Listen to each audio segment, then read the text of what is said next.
A diálise peritoneal ela é um método efetivo de diálise porque ela, assim como a hemodiálise, ela tem como principal objetivo a retirada de líquido em excesso do organismo do nosso paciente. Além desse líquido em excesso, já que ele não tem mais a função renal preservada para fazer essa excreção de líquidos, nós também temos a excreção de substâncias químicas, como nós vimos na aula passada, as famosas escórias, né? Ureia, creatina, fósforo, potássio e principalmente ureia porque ela age diretamente no sistema nervoso central, formando uma síndrome que nós chamamos de síndrome urêmica. Tudo isso nós vimos na aula anterior. Tá? Ela não envolve sangue, como a hemodiálise, a diálise peritoneal não tem a manipulação, a presença de nenhuma gota de sangue, tá, meninos? Então, como que nós vamos conseguir fazer a filtração desse líquido e a retirada de todas essas escórias do corpo do nosso paciente? Tudo isso vai ser feito através de um catéter que tem que ser instalado anteriormente, né? Antes do início da diálise peritoneal, ela tem que ser feita a instalação desse catéter, um catéter que nós chamamos de catéter de Tenkopf. Eu vou mostrar uma foto para vocês daqui a pouquinho para vocês entenderem um pouquinho melhor. Depois da instalação desse catéter, aí sim eu posso começar a pensar a desenvolver esse tipo de diálise nesses pacientes renais crônicos. Tá? Tudo isso é feito por um processo de troca onde não há gasto de energia, que nós chamamos de osmose. Tá? Eu coloco o líquido e o organismo coloca as escórias nesse líquido. Tá, meninos? É uma modalidade que não tem tantos adeptos quanto a hemodiálise, tá? Principalmente aqui no estado do Acre, na região norte, nós não temos tantos indivíduos em diálise peritoneal. A diálise peritoneal, na sua maioria das vezes, ela é feita a domicílio. O próprio paciente, como vocês vão ver nos próximos slides, é o responsável pela diálise dele, pelo tratamento dele. Tá? E aqui nós temos uma resistência muito grande quanto a isso. Quando eu for escolher um melhor método para dialisar um paciente, se eu vou optar por diálise peritoneal ou por hemodiálise, vocês vão ver que quase todos têm medo da diálise peritoneal devido a alguns tabus que são criados na própria fundação hospitalar. Tá? Tabus esses que nós já estamos retirando aqui no Hospital do Ninho, nós já estamos crescendo no uso de diálise peritoneal. E em outros estados, por exemplo, eles fazem o papel totalmente inverso. Inicia-se com diálise peritoneal e depois que vai para a hemodiálise. Tá? Mas aqui no Acre não. O paciente só vai para a diálise peritoneal aqui no estado do Acre quando acontece uma situação que nós chamamos de saturação de catéter, tá? Ou escassez de catéter, onde eu não tenho mais por onde fazer fístula, eu não tenho mais por onde colocar catéter para esse paciente para hemodiálise. Ele não tem por onde fazer hemodiálise. Aí sim opta-se pela diálise peritoneal, tá? O que deveria ser ao contrário, tá? Por onde que é feito isso? A colocação de líquido, a colocação do catéter, o implante desse catéter é feito numa membrana que nós temos no abdômen que é chamado peritônio, tá? Todo o nosso abdômen é recoberto por um avental de gordura que nós chamamos de membrana peritoneal ou simplesmente peritônio. É nesse local, nesses dois locais, bem próximo à cicatriz umbilical, que vai ser instalado o catéter de Tenkopf, tá? Só um minutinho que tem um colega querendo entrar.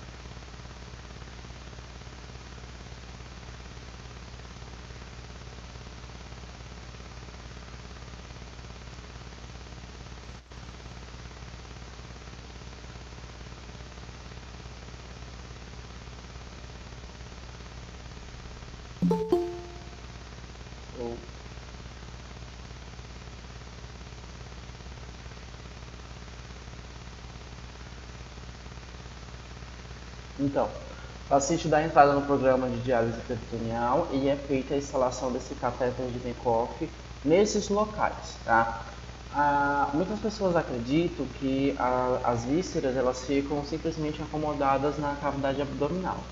Isso é de fato verdade, nós temos essa cavidade abdominal onde todos os intestinos, o pâncreas, o estômago ficam acomodados. Porém, sobre eles, meninos, nós temos essa capa protetora, tá? Essa membrana peritoneal. Então, vai ser nesse local que vai ser instalado o catéter de Tenkopf. E aqui está o catéter de Tenkopf já instalado, tá? Todo paciente de diálise peritoneal tem um cateterzinho desse no abdômen. Só um minuto que tem um colega querendo entrar.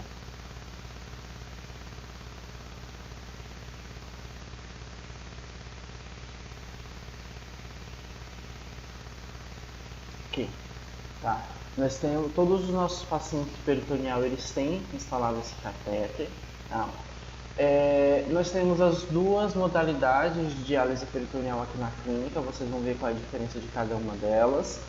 E diferentemente da produção de fístulas que vocês viram na hemodiálise, onde eu tenho um tempo de maturação, em teoria esse catéter também tem. Ele é instalado hoje e geralmente demora no mínimo 15 dias para que haja a cicatrização do sítio cirúrgico, da ferida operatória, para que eu possa começar a utilizar ele. Mas se for um caso de emergência, uma urgência que o paciente ele realmente necessita entrar às pressas no programa, como já aconteceu, é o médico instalando o catéter e eu começando a dialisar o paciente logo em seguida, tá? Então, apesar do tempo de maturação, de cicatrização desse catéter, eu ainda tenho a possibilidade de iniciar isso de maneira imediata.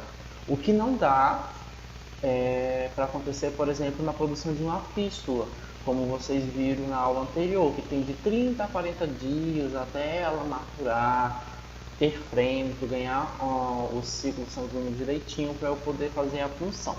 Aqui nesse catéter não, já posso começar de imediato se for o caso, tá? Se eu puder aguardar, melhor ainda.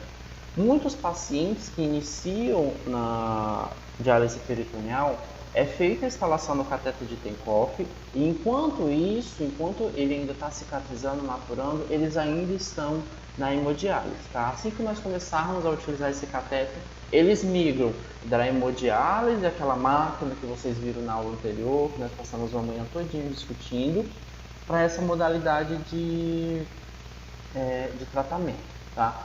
O catéter de Tenkopf não é todo esse sistema que vocês estão vendo, tá, meninos?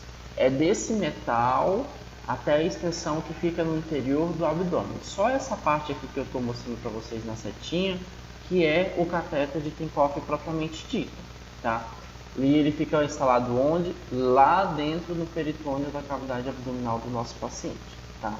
Daí nós temos um extensor de titânio, que tem que ser trocado a cada 6 meses, é realizada essa troca, que vai fazer a intermediação entre o catéter de Tenkopf e o equipo de transferência. Então, do titânio até o final é o equipo de transferência. Eu tenho o titânio e depois eu tenho o catéter de Tenkopf. Aqui na ponta do equipo de transferência, eu tenho esse dispositivo aqui que nós chamamos de twist clamp, tá? Onde eu tenho duas aberturas, uma válvula rotatória que fica bem aqui, que eu vou apresentar tudo isso pessoalmente para vocês, tá? E bem aqui fica uma capa protetora mini cap. Nesse mini cap, na parte inferior, tem uma esponjinha que ela fica impregnada com iodo. O iodo ele é um antisséptico extremamente potente, utilizado há muitos anos na área da saúde, tá? E evita que entre algum tipo de micro-organismo. Por quê? Eu não tenho tantas complicações na diálise peritoneal quanto eu tenho na hemodiálise.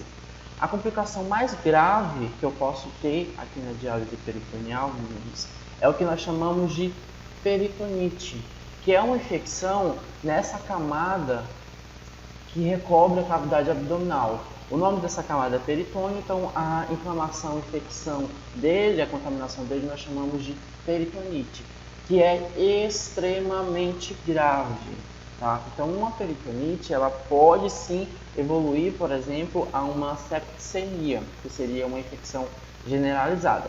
Mas eu consigo evitar que essa peritonite ocorra simplesmente com higiene. Eu limpando bem a inserção do catéter, mantendo ele sempre bem fechadinho, lavando muitíssimo bem as mãos na hora de manusear esse catéter. Tá? Todo paciente, quando ele tem a implantação desse catéter, inicia no programa de diálise peritoneal, o enfermeiro responsável pelo setor, aqui no Hospital do Rio, no caso sou eu, tem que dar um treinamento que vai desde a higiene das mãos, a manipulação desse catéter, até mesmo ligar esse paciente na máquina de diálise peritoneal, que é muito mais simples essa máquina, tá? Como vocês vão ver que é uma máquina de mesa mesmo, de cabeceira, que aquela máquina da hemodiálise, tá, meninos?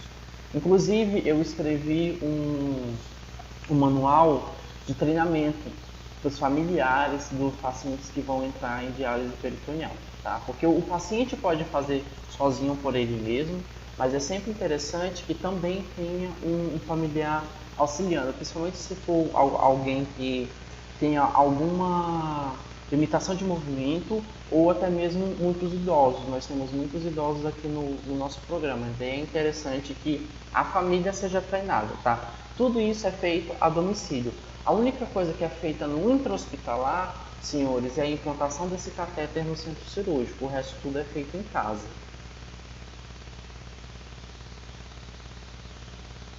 Meninos, até aqui tá tranquilo? Tô falando muito rápido, tá dando para entender?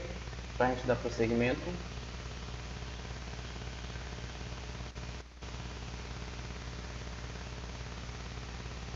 Perfeito. Então vamos lá. Eu implantei esse catéter, se der para esperar os 15 dias, ok, vamos esperar. Se não der, vamos iniciar logo essa hemodiálise. Para iniciar esse tipo de diálise peritoneal, eu posso utilizar uma máquina ou eu posso fazer isso manualmente, tá? Algumas literaturas defendem que eu inicie uma terapia manual, que é bem desconfortável, tá, meninos? Não vou mentir para vocês, e depois passe para a máquina. Aqui a gente tenta passar logo para a máquina o mais rápido possível, porque o que nós conseguimos perceber que os pacientes que fazem diálise peritoneal manual, eles retiram apenas líquidos, ainda fica permanecendo escória no organismo dele, tá? Então não é tão interessante. Quando eu coloco a máquina, eu consigo retirar tanto o excesso de líquido quanto as escórias, tá? E essa daqui é a máquina, tá? É uma maquinazinha de cabeceira. E eu vou utilizar para fazer essa diálise uma solução, uma bolsa de solução que fica em cima da máquina, que varia das mais diferentes concentrações, tá? Eu tenho concentração de 1,5, 2,5 e 4,25%. Tudo isso é a quantidade de glicose que vai ter dentro dessa bolsa, tá? Para eu poder conectar ela a essa máquina aqui. Como que vai ser realizado? Basicamente vai ser o seguinte. Aqui eu tenho uma manual. A máquina vai colocar esse líquido na cavidade peritoneal do paciente através daquele catéter de Tencoff. Nós vamos esperar um pouquinho esse líquido ficar agindo meio que de molho dentro da cavidade do paciente e depois nós vamos drenar. Quando eu dreno, além do líquido que eu coloquei dentro da cavidade peritoneal do paciente, vai vir um excesso de líquido do organismo dele e vai vir também as escórias. Então o líquido entra limpo, apenas com glicose, e ele vai sair com ureia, creatinina, sódio, potássio, fósforo, mais o excesso de líquido do organismo do paciente. E a glicose, professor, que entrou, porque entrou o líquido com glicose. Essa glicose, parte dela não volta. Por quê? É como se fosse um mecanismo de troca, meninos. Deixa eu olhar aqui para a cara de vocês. É como se fosse um mecanismo de troca. Eu coloco o líquido com glicose dentro do organismo do paciente e eu faço uma troca. O organismo fica com a glicose que eu dei para ele e em troca ele vai me devolver o líquido do paciente mais as escórias. do jeito que está aqui na figura, tá, meninos? Eu coloco solução de diálise peritoneal com glicose, o organismo fica com essa glicose e me devolve o líquido com as escórias que eu queria tanto retirar. Muito mais tranquilo do que a hemodiálise. Aqui não vai envolver sangue, tá? O paciente não vai ter hipotensão, não vai ter hipertensão, não vai ter cãibra e também não tem perigo de eu ficar retirando muito líquido dele.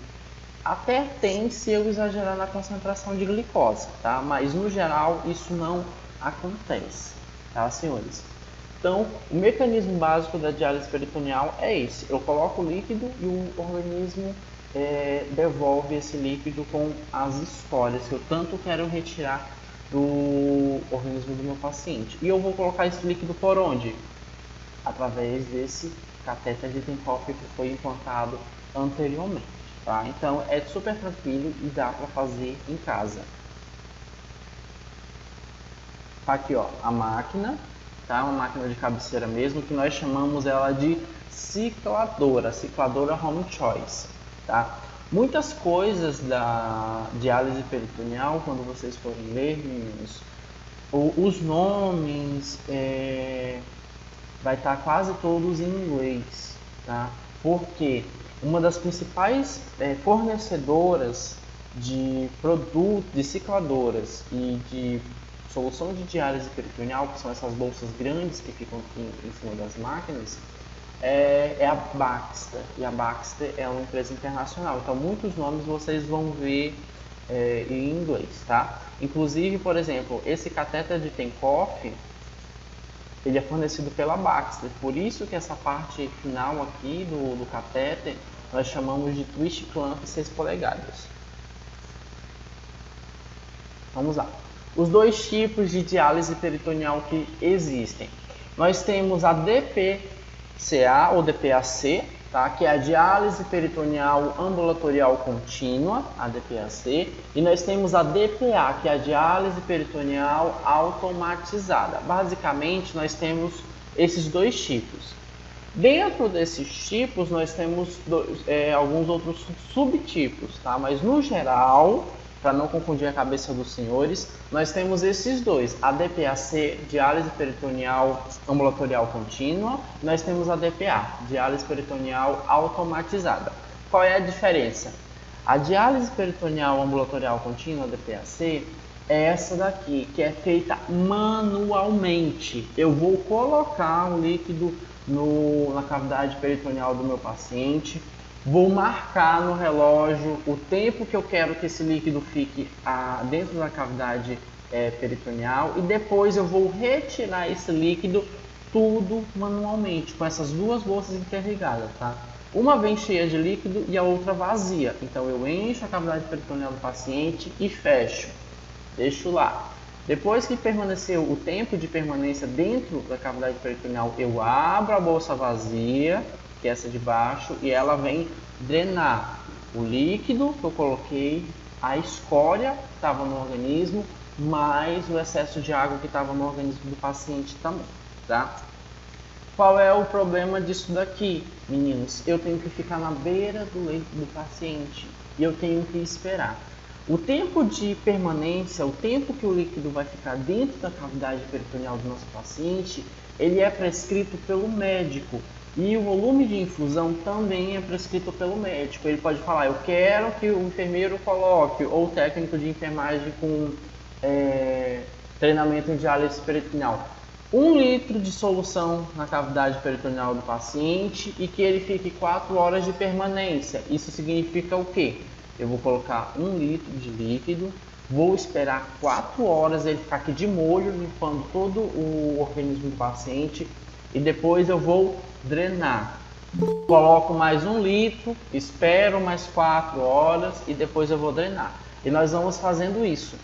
No final de cada drenagem, eu vou ter o final do primeiro ciclo. Daí eu coloco mais, deixo na permanência e dreno.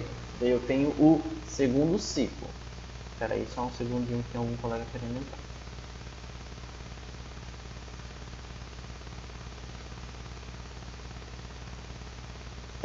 mas no caso, quem faz em casa precisa comprar um aparelho específico. Não, a Laiane, né, perguntou, quem faz em casa, Laiane, e faz a DPA automatizada, essa máquina, ou mesmo quem faz a manual em casa, que tem que ter essas bolsas, o próprio hospital, o próprio centro de diálise tem que fornecer o material, a máquina e o treinamento para ele poder fazer em casa, tá? Só vai fazer em casa depois que ele tem todos esses recursos.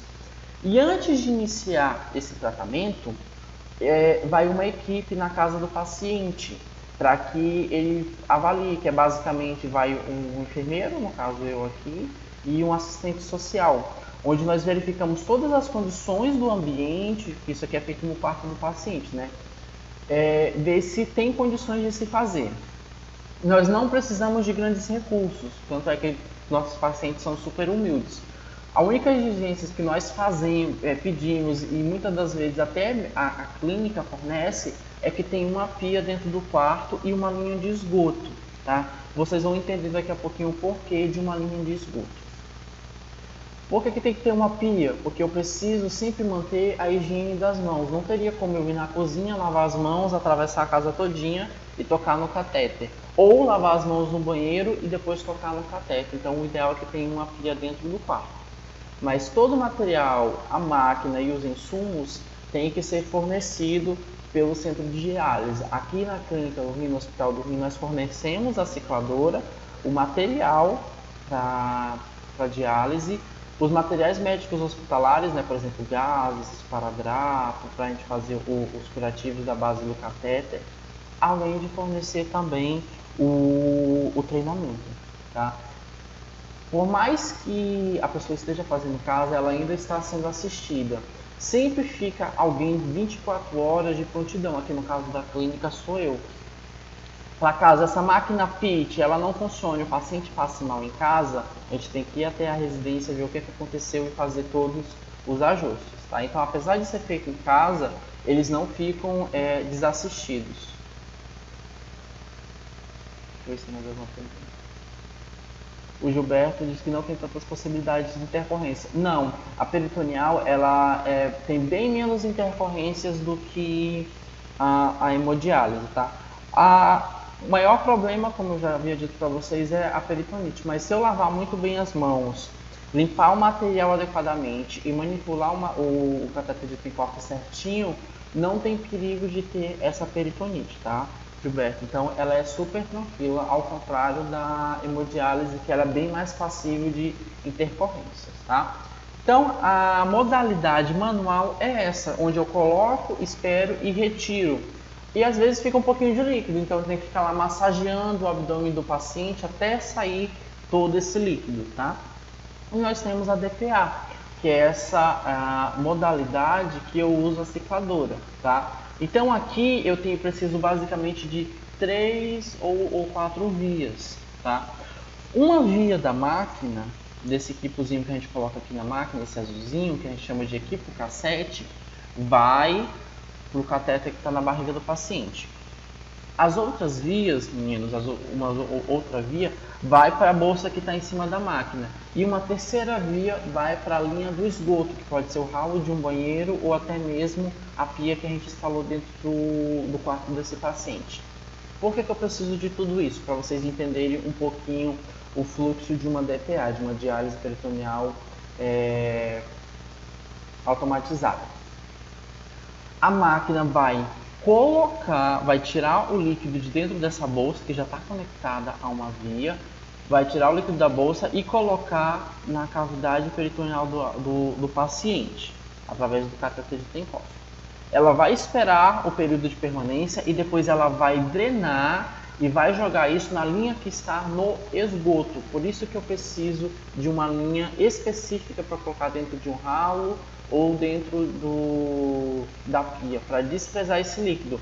Porque na automatizada eu não tenho essa segunda bolsinha aqui vazia para ir desprezando, então eu tenho que desprezar diretamente nesse esgoto. Tá? Então, uma via coloca o líquido na cavidade peritoneal do paciente, aguarda um tempinho, depois ela drena e descarta esse líquido. E isso ela faz sozinha. Não precisa eu ficar abrindo aqui, esperar, abrindo aqui e drenar. Coloca mais, espera e drena.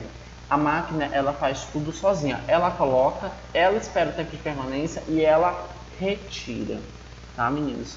E esses tempos de terapia variam, obviamente, de paciente para paciente, mas é muito maior do que uma hemodiálise. Vocês viram na aula passada que as variações de tempo num paciente que faz hemodiálise, por exemplo, aqui no Hospital do Rim, é entre 3 a 4 horas. Tem gente que faz 3 horas, 3 horas e meia, e alguns pacientes fazem até 4 horas, mais do que isso não. Diálise peritoneal, principalmente se for automatizada, ela dura em média de 8 horas a 12 horas diárias, tem que ser feita todos os dias. Então, nós sempre treinamos e recomendamos a esses pacientes que façam no período da noite, enquanto eles estão dormindo. Antes de dormir, eles se ligam, fazem todo o preparo, toda a higienização do material, das mãos e do catéter, se ligam à máquina e vão dormir. Eles dormem, passam as 8 às 12 horas dialisando, a máquina fazendo tudo por ela. E no início do dia, no início da manhã, ele se desconecta da máquina e passa o dia todinho tranquilo, seguindo a rotina normal. Ele não vai ficar preso a essa máquina como o pessoal fica preso na máquina de hemodiálise, tá? Então é muito mais cômodo, tranquilo, do que fazer uma hemodiálise. Porém, nós temos também esse contratempo, que a família tem que participar, o paciente tem que passar por treinamento e também tem que ser feito todos os dias. A hemodiálise é 3 vezes por semana, a diálise peritoneal é de domingo a domingo, tá? E algumas pessoas, alguns pacientes me indagam muito o seguinte: ele não vai ter mais vida noturna? Infelizmente não. E se tiver um compromisso muito importante durante a noite, dá para fazer durante o dia, tá?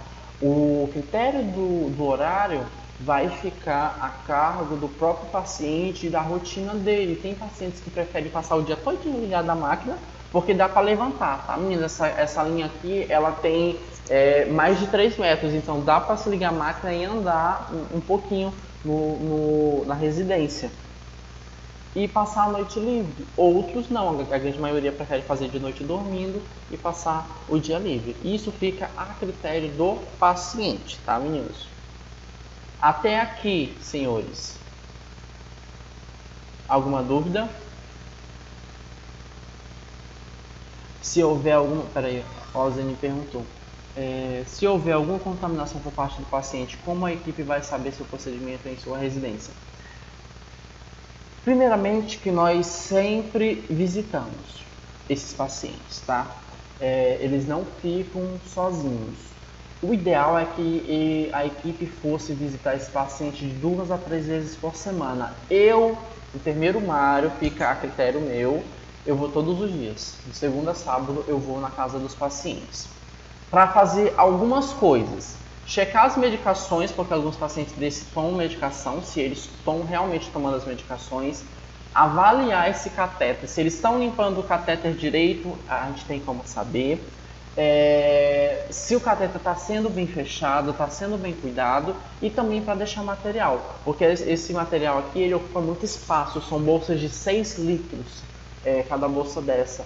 Então eu tenho que constantemente estar indo na residência deles, fazer a entrega desse material, a avaliação desse catéter, verificação das medicações, e também eu tenho que coletar exames de rotina, pelo menos uma vez ao mês, mas eu sempre coleto mais de uma vez por mês, para me saber se a ureia, a creatinina, o potássio, o sódio e o fósforo desse paciente estão baixos. Se eles estiverem altos, significa que a configuração da diálise desse paciente não está adequada. Então eu entro em consenso com o médico, nós mudamos toda a programação. O que nós podemos mudar aqui na programação? A quantidade de líquido que vai para o abdômen. Eu posso encher mais esse abdômen de líquido para ver se ele dialisa melhor. Não funcionou. Vamos deixar esse líquido mais tempo em repouso na cavidade peritoneal desse paciente. Então, ao invés de 30 a 40 minutos, eu vou deixar 1 hora, 1h30 ele paradinho lá limpando o organismo do paciente. Não funcionou, Vamos aumentar a quantidade de horas. Ele está fazendo 8 horas, vamos colocar para ele fazer 12 horas ou até 14. Isso vai variar muito, tá? Então, apesar de ser feito a domicílio, no início eu vou estar indo todos os dias para ele, porque ainda está em parte de treinamento, parte de adaptação, mas por mais que depois ele esteja totalmente preparado, a gente ainda continua indo, tá? Para os exames, para as medicações e para a entrega dos materiais e para a avaliação desse cateter. Então, de forma alguma, eles vão ficar desassistidos. E outra, passou mal, me chama que eu vou. Independentemente do horário, tá, meninos? Quem trabalha com diálise peritoneal sempre vai ter que estar em alerta. Ao contrário da hemodiálise, que a gente termina ali, o paciente foi liberado, fica tranquilo. Na peritoneal nós também temos esse contraponto, a gente sempre tem que estar em alerta. Passou mal, a gente vai. A máquina apitou, ela tem alguns alarmes. Às vezes o paciente dormindo dobra o catéter, ela apita, o paciente acorda, porque é um alarme bem alto, tá? Se vira e a máquina volta a funcionar sozinha. Ela pode ter obstruído, eu ensino para eles como fazer essa desobstrução, tá? Então, tudo faz parte do treinamento deles, meninos. De forma alguma eles vão ficar desassistidos por estarem fazendo em casa. Qual que é um outro problema que eu enfrento muito aqui no Acre? Não sei se é cultural, mas parece que pacientes renais, na verdade, quase todos, de qualquer modalidade de tratamento, mesmo sem ser nefrologia, não querem ter responsabilidade com a própria saúde. Eles querem que um técnico de enfermagem faça tudo por ele, o enfermeiro faça tudo por ele e ele não tem responsabilidade nenhuma sobre o tratamento dele. Isso não vai acontecer na diálise peritoneal. Como vocês puderam perceber, ele que vai ter que fazer, né, meninos? Então, o principal protagonista vai ser ele mesmo. Até aqui tranquilo? Alguma dúvida?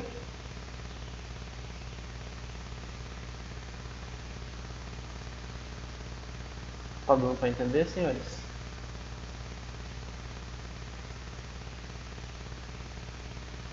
Perfeito.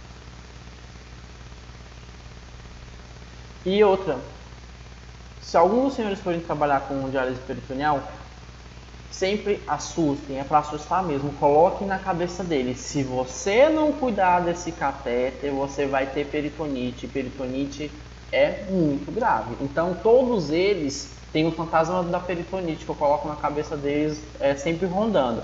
Então eles lavam sempre as mãos muitíssimo bem. Um ou outro vacila, né?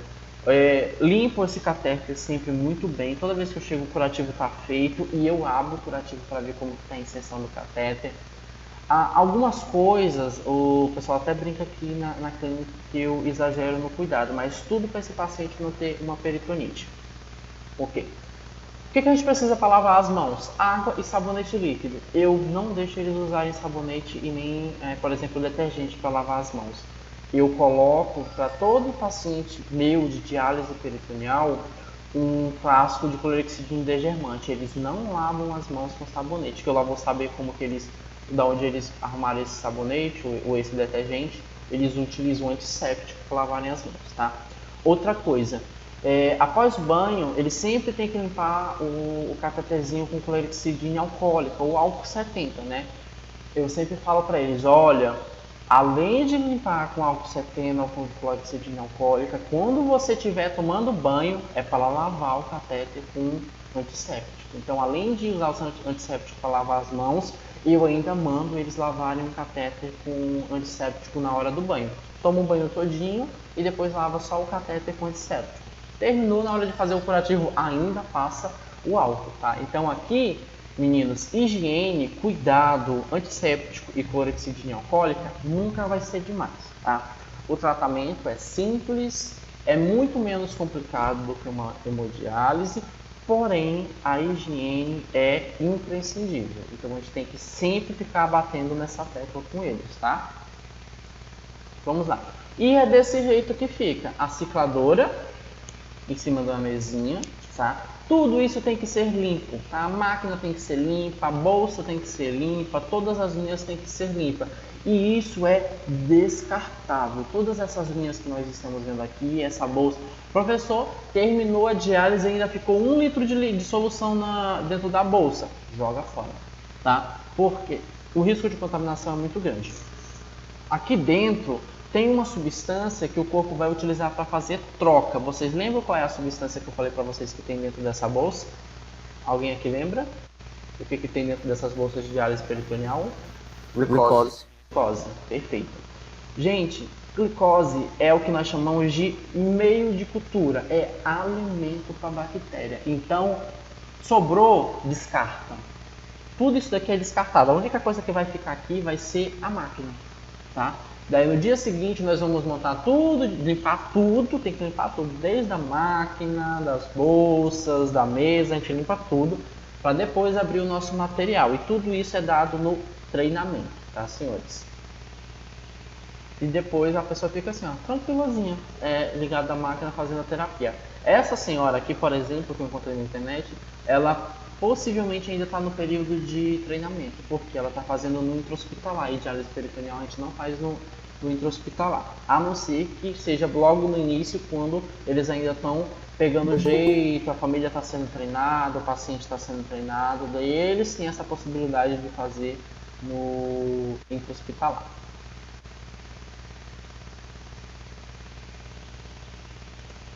Vamos lá. Alguns medicamentos que esses cidadãos podem estarem consumindo, tá? Alguns pacientes podem consumir heparina, mas heparina ela é muito utilizada na hemodiálise, como vocês viram na aula passada, né? Que é um anticoagulante para aquele sangue não coagular nas linhas, mas alguns pacientes que têm, por exemplo, risco de trombose, se eles fazem diálise peritoneal em casa, apesar da diálise peritoneal não envolver sangue, vocês viram que em nenhum momento tem a presença de sangue nessas linhas ou nesse procedimento. Eles ainda tomam heparina, tá? O famoso Marevan ou Clexane, que é para eles não terem trombose. O tratamento da trombose, o tratamento não dá trombose, mas tem alguns pacientes que têm essa predisposição. Cardiopatas, por exemplo, pessoas que têm problema no coração, dependendo da cardiopatia, eles têm essa predisposição a ter trombose. Então, o médico prescreve heparina. Alguns deles também fazem uso de noripurum. 2 pacientes meus de peritoneal fazem uso de noripurum. 2 vezes por semana a gente tem que ir lá aplicar noripurum, que é ferro, é para evitar anemia, tá? Outros deles utilizam a eritropoetina, ou até mesmo a alfapoetina, tá? Que são medicamentos subcutâneos que servem para que também eles evitem a terem anemia. Qual é a diferença do noripurum para a eritropoetina? A eritropoetina ou a alfapoetina, ela estimula o organismo a ele mesmo não desenvolver uma anemia. O noripurum já é utilizado quando a pessoa já está com anemia, então é utilizado para tratamento, noripurum, ferro, e a alfapoetina ou eritropoetina ela é utilizada para prevenção, tá? Se a pessoa tem muita disposição a ter anemia, nós vamos aplicar alfa 3 vezes por semana. Se é uma pessoa que tem uma disposição média de ter anemia, nós aplicamos a alfapoetina 2 vezes por semana. E se ela não tem disposição, mas o próprio tratamento em si pode fazer com que ele fique anêmico, pelo menos 1 vez por semana já é o suficiente, tá, meninos? E isso é feito subcutâneo. Outro cuidado que nós temos que ter com esses pacientes de peritoneal que fazem o uso desses medicamentos, eles estão em casa. Então nós temos que ir até a residência fazer a administração desses medicamentos. A eritropoetina ou a alfapoetina, ela é uma medicação que é aplicada na via subcutânea, tá? Então, em teoria até o próprio paciente poderia fazer a aplicação, mas eu particularmente, mas isso é uma particularidade minha, tá, meninos? Eu não deixo, eu mesmo vou aplicar a alfapoetina, porque eu indo aplicar, eu já aproveito para avaliar o catéter, eu já aproveito para avaliar a diálise dele, já verifico se a máquina não descalibrou. Por quê? Quando eu programo essa máquina, se não acontecer nada, nenhuma intercorrência, ela vai ficar programada pro resto da vida. Só que o médico muda de vez em quando a programação, a depender do estado de saúde do paciente. Então, eu vou lá na casa do paciente e mudo toda a programação dela. No caso que eu disse para os senhores, a escolha do paciente não está baixando, então vamos aumentar o tempo de terapia. Eu vou lá na máquina e aumento o tempo de terapia. E eles não sabem como que mexe nessa parte, tá, meninos? Essa parte de programação fica única e restritamente à enfermagem, ao enfermeiro e alguns técnicos de enfermagem, tá? Os pacientes só vão mexer nesses dois botões, no verde e no vermelho, que é para poder se ligar na diálise, mas nos demais, que é para programação, a gente que programa, tá, senhores?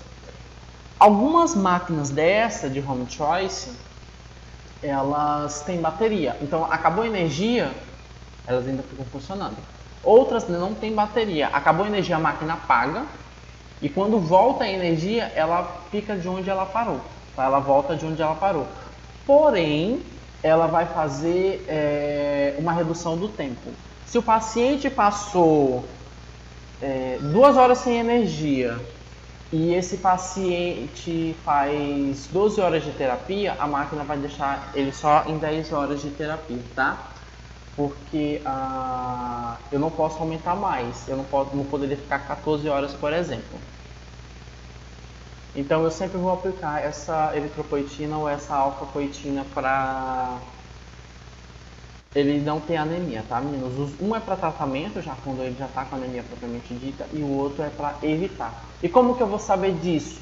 Todos eles passam, eu já disse isso para os senhores, por exames de rotina.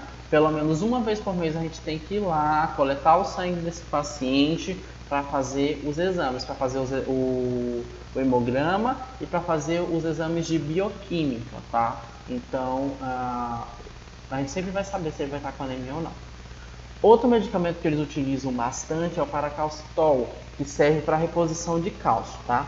Muitos deles são hipertensos, então tem pressão alta, então eles vão também fazer uso de antihipertensivos. Alguns pacientes, eles utilizam antieméticos. Antieméticos é para vômito, náuseas e vômitos, tá? Náuseas e vômitos não dá tanto na peritoneal. Ela é muito comum, como vocês vão ver, na hemodiálise. A gente sempre vai dar Plasil, Nazedron para esses pacientes. Mas na diálise peritoneal ela não costuma ser comum, tá, gente? Porém, pela adaptação, período de adaptação que eles passam, eles podem sim ter um pouquinho de náuseas ou até mesmo ter vômitos no final da terapia, apenas no início, enquanto o organismo ainda está se adaptando à nova modalidade de terapia, tá? Então é sempre prescrito para eles um antiemético também. Se ele tiver algum tipo de infecção, é feito antibiótico e para dor é administrado algum analgésico. Por ele estar em casa, quase todos esses medicamentos são VO, tá? Para eles conseguirem fazer o uso, com exceção do Noripurum, que é endovenoso, e da eritropoetina, que é subcutânea. Esses dois a gente administra e os outros medicamentos eles podem se automedicar tranquilamente, tá? Na hemodiálise, como vocês viram, eu mostrei para vocês na aula passada, nós aplicamos as medicações direto na máquina, então são todas EV, tá? Alguma dúvida quanto aos medicamentos? Vamos lá. Caso o paciente que tem diabetes, o risco de infecção piora, da diálise é maior. Não, o risco de infecção sempre vai existir, né? Então a gente sempre vai fazer essa higienização. Algo bem interessante para os pacientes diabéticos é o que? Eu falei para os senhores que nessas bolsas aqui, nessas bolsas que nós utilizamos de solução de diálise peritoneal tem glicose. Então esse cidadão é diabético e eu coloco glicose dentro dele, o organismo vai absorver essa glicose. Então isso pode fazer com que exacerbe do nada a diabetes dele. Para a gente evitar esse tipo de coisa, bem aqui na bolsa tem uma outra viazinha, bem pequenininha, tá todo mundo conseguindo ver? Uma outra viazinha. Eu administro insulina dentro da própria bolsa. Então eu já faço com que esse paciente não descompense a diabetes dele devido à glicose que tem dentro dessa bolsa, tá? Então eu aplico insulina direto na bolsa e se não for suficiente, e ele for insulino dependente, ele faz uso de insulina, a gente aplica a insulina dele mais a insulina que está na bolsa. Porém, isso tem que ser feito com muito cuidado para não abaixar demais também. Então a gente sempre começa com a quantidade pequena e vai subindo, subindo, subindo até estabilizar. Depois que estabilizou, a gente já sabe direitinho quantas unidades que eu aplico no paciente e quantas unidades internacionais eu vou aplicar na bolsa de solução de diálise peritoneal, tá? Vamos lá. Atuação de uma equipe multidisciplinar. Meninos, tanto na hemodiálise quanto na diálise peritoneal, todos os nossos pacientes são assistidos por essa equipe multiprofissional que eu já havia comentado com vocês também. O paciente deu entrada na hemodiálise, deu entrada na diálise peritoneal, a enfermagem, a medicina, a psicologia, a nutrição e a assistência social, todos eles trabalham em conjunto em prol do mesmo paciente. O ideal é que cada um fique na sua área, cada um não extrapole a sua área de atuação, tá? E todos vão tentar resolver o mesmo problema do paciente, tá? Então o paciente refere que ele tem algum problema de saúde, então a equipe médica faz a parte do diagnóstico, a enfermagem faz a parte do cuidado, a psicologia para mim se torna indispensável porque toda adaptação, um dispositivo invasivo que vai ficar no corpo dele, vai fazer parte do corpo dele. Aquele cateter de Tenkopf não é retirado. Ele só vai ser retirado se precisar fazer uma troca, que não é feita essa troca, tá? Ou o paciente tem peritonite, né? A gente tem que tirar o cateter, tratar e colocar outro cateter, ou ele ser transplantado. Mas enquanto isso acontece, esse paciente vai ficar com aquele cateter o resto da vida. A única coisa que vai ser trocada é aquele segmento do titânio para a parte exterior do organismo que eu mostrei para vocês. Daí vocês imaginam como que fica a cabeça de um cidadão desse. Então a psicologia para mim se torna indispensável. A nutrição também, porque renal crônico tem que ter uma dieta específica para nefropata. Muitas coisas, muitos alimentos, eles não podem consumir e eles acabam consumindo. Então eu sempre coloco, o enfermeiro sempre vai ser líder dessa equipe, tá, meninos? Todos os outros enfermeiros sempre vai seguir o papel de líder dessa equipe. E o enfermeiro vai perceber essa deficiência da nutrição e pedir para o nutricionista falar com esse paciente. Porque muitos deles não aceitam a doença e acabam consumindo alguns determinados tipos de alimentos que eles não podem.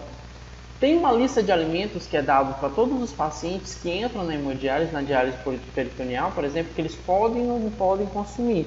Alguns não podem consumir de forma alguma, outros eles podem consumir moderadamente. E muitos deles não respeitam isso. Teve uma paciente minha recentemente, de diálise peritoneal, que ela foi parar na emergência do PS. E sorte dela que eu, além de enfermeiro da peritoneal, eu ainda estava de plantão na emergência do PS. Entrou com crise convulsiva, porque o potássio dela estava altíssimo. E por que o potássio dela estava altíssimo? Porque ela estava consumindo alimentos ricos em potássio, tipo banana. Eles não podem comer banana, de jeito nenhum. E ela se desinvestiu a comer banana. Então, o nível de potássio dela subiu e ela entrou em convulsão. Eu lá, bem pleno no meu plantão na emergência clínica, e entra a minha paciente de peritoneal convulsionando. Por ele ser nefropata, o tratamento é totalmente diferenciado. Porque o que eles fazem? Dão um tratamento de anticonvulsão, geralmente a fenitoína, mais uma bolsa de soro. Eu disse, já pode parar o soro, já tira esse soro daí. Por quê? Vocês sabem que a infusão de líquido, seja através de via endovenosa ou por via oral em pacientes renais crônicos, tem que ser feito com cautela, como eu já disse para vocês. Eu não posso infundir soro em um renal, porque não adianta absolutamente nada eu tirar líquido dele pela hemodiálise ou pela diálise peritoneal e colocar esse líquido por um soro através de uma punção. Não tem lógica isso, tá? Então, fechei o soro, deixei apenas a fenitoína. Então, a nutrição parece ser algo bem simples que eles não conseguem entender. Eu digo para eles que eles não podem comer sódio, muito sódio, alimentos com muito sal. Eles insistem em comer alimentos com sal. Chegam na emergência do PS com pico hipertensivo. não pode comer muito alimentos com potássio, porque vocês não têm essa deficiência. Eles comem alimento com potássio e entram com crise convulsiva no PS. Então, o papel da enfermagem ela se torna indispensável. E vocês que vão ficar do lado desses pacientes vão ter que ficar fazendo essas orientações. Sempre chamando, obviamente, um profissional que tenha estudado e se graduado nessa parte específica. Então, por mais que a gente oriente a parte nutricional, se torna indispensável o acompanhamento dele com o nutricionista. Então, toda vez que eu identifico isso, eu obviamente converso com eles e depois peço para a nutricionista consultar eles. A assistência social, ela entra muito em toda a parte vulnerabilidade socioeconômica desse paciente, onde ela vai atrás do afastamento dele pelo INSS. Todo renal crônico tem direito a afastamento pelo INSS. Na verdade, todos eles aqui têm, tá? Eles são aposentados. Você vê aqui pacientes de 17 anos fazendo hemodiálise, já são aposentados, tá? Isso só vai ser cortado a partir do momento que eles fizerem transplante, e não é logo em seguida não, pois o transplante ainda fica um tempo recebendo.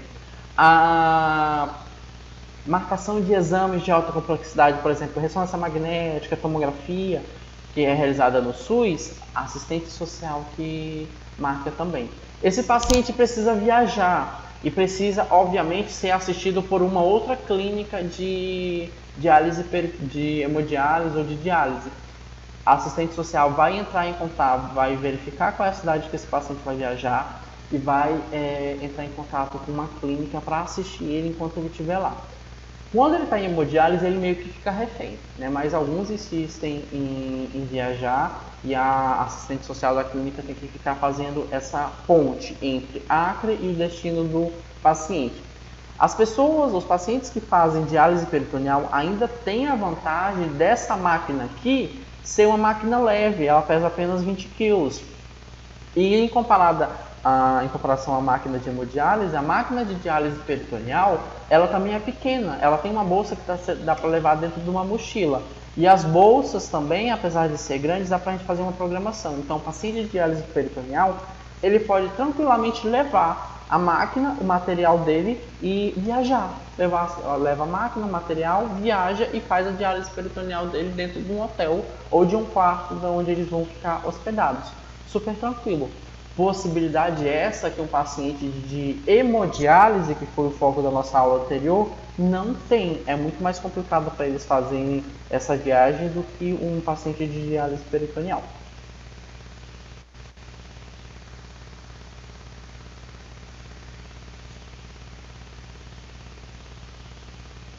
Vamos lá. Vamos lá, senhores. Após o serviço de hemodiálise ou de diálise peritoneal, é sempre feito o que nós chamamos de limpeza terminal, que é uma limpeza da máquina, todo o ambiente, tá? E a preparação dela para a próxima diálise ou para a próxima hemodiálise. Vocês vão fazer isso muito aqui na clínica do rim, na parte de hemodiálise, tá? Os pacientes vão chegar, já vai estar tudo montado, tudo ok, vão fazer a hemodiálise dele, vocês vão ter que depois tirar tudo aquilo, desprogramar a máquina, fazer a desinfecção da máquina e a limpeza terminal, tá? Para que o outro paciente possa entrar, tá? Então tudo que for de superfície horizontal e vertical vocês vão ter que limpar, tá?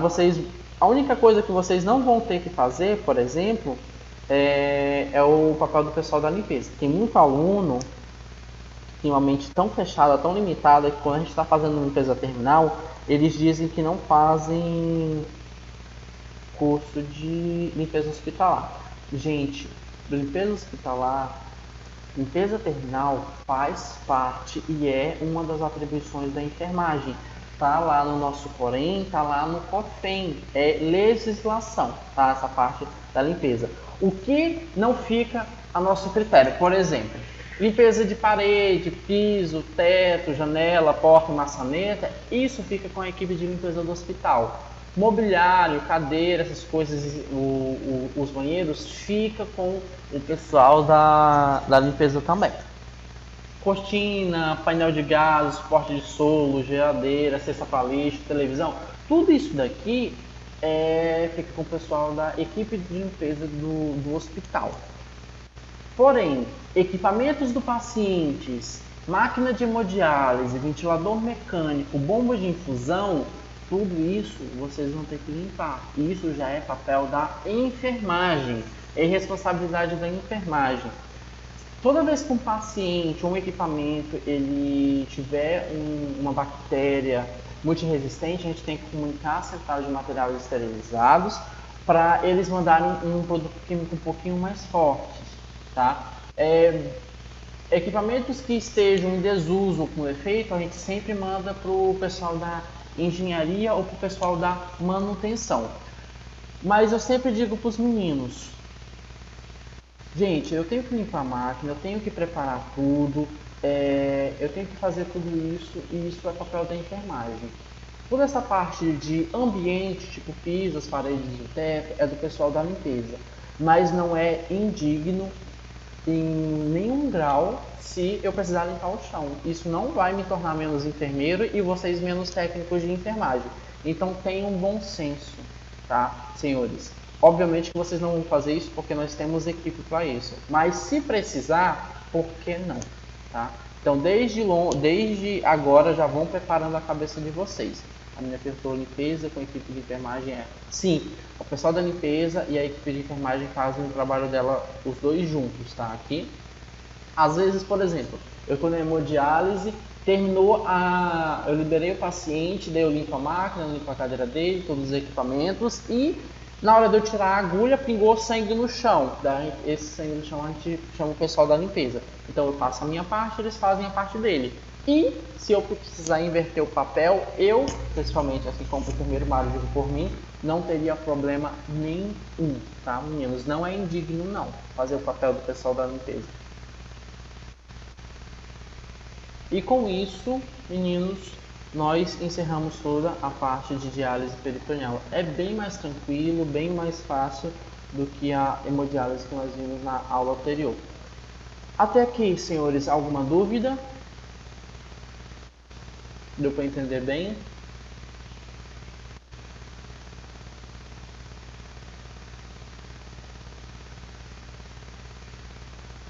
Perfeito. Tá? O que eu vou fazer agora? Eu vou mandar para vocês no grupo. Esse material já está com vocês, está naquela apostila que eu enviei semana passada.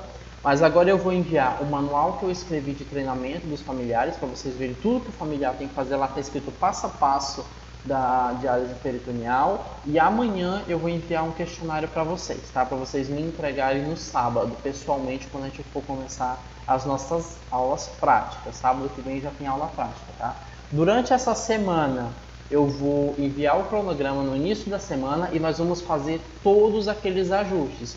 Eu vou dividir o grupo aleatoriamente de acordo com a lista que eu recebi da escola e depois vocês vão falando, professor, eu posso ficar só nesse horário, daí a gente vai passando a semana todinha remanejando o cronograma, tá? Não entrem em desespero, não façam confusão, a gente tem a semana todinha para organizar esse cronograma. Tem um pessoal que vai vir do interior, então eles têm que ficar juntos. Outras pessoas que trabalham só podem no período da tarde. Tudo isso vai ser ajustado durante a semana. Então, segunda-feira eu envio o cronograma e um questionário para vocês me trazerem respondido no sábado, tá, senhores? Revisem essa aula, leiam novamente a apostila e o material que eu vou enviar para vocês agora, tá? Alguns alunos entraram em contato comigo durante a semana para tirar as dúvidas e vocês podem fazer o mesmo. Enquanto estiver estudando, tiver alguma dúvida, pode entrar em contato comigo que eu vou respondendo vocês sem problema algum. Tá, meninos? Tranquilo? Professor, deixa eu só tirar uma dúvida, não sei se eu falou e eu passei batido. Com relação a essa hemodiálise peritoneal, a gente utiliza um líquido com glicose, né? Sim. Quem que vai destinar essa porcentagem dessa glicose? As bolsas, né? Ó, as bolsas elas vêm com um padrão fixo de 1,5%, 2,5%, 4,25%. Quem vai decidir qual bolsa que eu vou utilizar, inicialmente é o médico. Ele vai falar que vamos iniciar enfermeiro com tantos por cento de glicose, mas eu vou estar lá avaliando o paciente. e vejo que ele não dialisou bem, não tirou líquido, ele está inchado. O médico prescreveu 1,5%, que é a bolsa de menor concentração. Ele está inchado. Eu chego e falo, doutora, vou colocar uma bolsa de 4,5, que é a mais concentrada, 4,25, perdão, que é a mais concentrada que tem, para secar esse paciente. Depois que eu tirar todo o líquido dele, eu vou voltar para a prescrição da senhora. Tudo bem? Daí a gente sempre comunica, tá? Mas inicialmente isso é prescrição médica, mas a gente também pode fazer a nossa intervenção de enfermagem, tá? Por quê? Porque somos nós que estamos visitando os pacientes, nós que estamos olhando eles semanalmente. E durante esse período de mais ou menos 8 horas nessa hemodiálise, de quanto em quanto tempo o paciente tem que recomendado a fazer um teste de glicemia? Olha, o teste de glicemia vai depender muito do paciente, tá? Pacientes que não são diabéticos, a gente faz o teste de glicemia só no início da terapia, quando ele é ligado, a gente vê como está a glicose dele, porque se estiver baixo ele já tem que comer alguma coisa, né? E no final, para a gente ver como que se comportou o organismo dele. A gente faz isso durante alguns dias. Se não houve nenhuma intercorrência, a gente não precisa mais fazer. Diabéticos tem que ser feito sempre, tá? Independentemente no início e no final. Quando é feito no intra-hospitalar, é feita no final de cada ciclo. Se durante as 12 horas ele faz 8 ciclos, são 8 vezes que a gente verifica. Mas em casa, pelo menos 2 vezes, no início e no final. Tudo bem. Obrigado. Mais alguma dúvida, meninos?